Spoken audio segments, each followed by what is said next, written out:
नाही बोलली आहे. आणि म्हणून तुझ्याजवळ एकच मागणं मागते.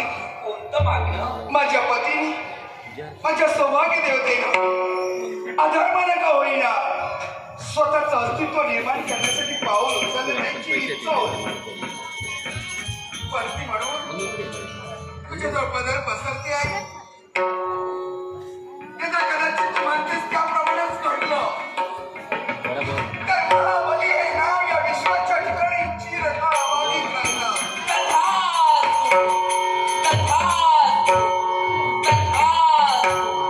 देवी मायावती, मी आपल्याला शब्द देते, साऱ्या देवतेतरी आपली इच्छा पूर्ण करेल.